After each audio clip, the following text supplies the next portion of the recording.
सारे इंस्ट्रूमेंट तुम्हारे खराब हो जाएं, अगर वो चाहे तुम कुछ भी ना जान पाओ, तुम्हारी बुद्धि ही ना चले, तुम कुछ भी नहीं करो, लेकिन क्या होता है कि वो भगवान तुम्हारे कर्म को देखता कि तुम कितनी मेहनत कर रहे हो, इसलिए तुम्हारे कर्म को सफल करता, और इसलिए इतने सारे ये सैटेलाइट बनाने में महारत हासिल हुई है, और भगवान की मर्जी से ही हम इस ब्रह्मांड को देख पा रहे हैं।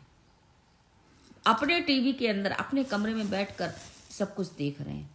कितना बताओ, उस भगवान की कितनी बड़ी शक्ति। जब हम लोग कहते हैं ना भगवान को उठाओ बिठाओ पूजा करो, उसको इन सब की जरूरत नहीं, ये तो हमारा लाड़ प्यार है। और इस लाड़ प्यार में बंध जाते हैं भगवान कि हम भगवान को उठा रहे हैं, पूजा कर रहे हैं। वो इतनी बड़ी असीम शक्ति है, वो इसको उनको क्या भोजन की, पूजा की और ये उड़ाने की लाड़ प्यार इनकी जरूरत है। आकार होगा पूरा, लाखों करोड़ों आकाश गंगा उसमें समा जाए, उसके एक छिंगरी में समा जाए, कितना बड़ा आकार होगा उस ईश्वर का। और कितना छोटा आकार होगा कि एक छोटे से अणु में भी वो है। और एक जीवाणु, जो छोटा सा जीवाणु जो हम लोग को दिखता नहीं है, उसकी भी अगर वो देखो, इसको 2x में करके देखो, 10x में करके देखो, तो उसकी भी संरचना कितनी हार्ड बनाई है। मनुष्य की संरचना कितनी हार्ड है, पेड़ पौधों की देखो संरचना कितनी हार्ड जटिल है। कैसी कौन सी शक्ति है जो इतनी विस्तार पूर्वक काम कर रही है। सोचने वाली बात है।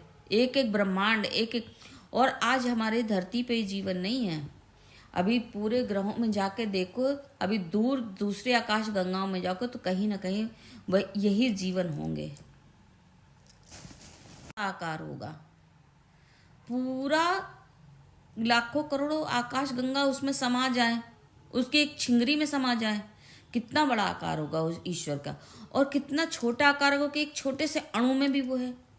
और एक जीवाणु, जो छोटा सा जीवाणु जो हम लोग को दिखता नहीं है, उसकी भी अगर वो देखो, इसको 2x में करके देखो, 10x में करके देखो, तो उसकी भी संरचना कितनी हार्ड बनाई है।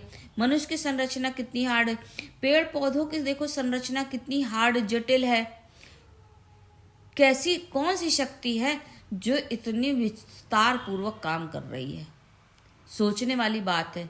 एक एक ब्रह्मांड, एक एक, और आज हमारे धरती पे जीवन नहीं है, अभी पूरे ग्रहों में जाके देखो, अभी दूर दूसरे आकाश गंगाओं में जाओ तो कहीं ना कहीं वह यही जीवन होंगे।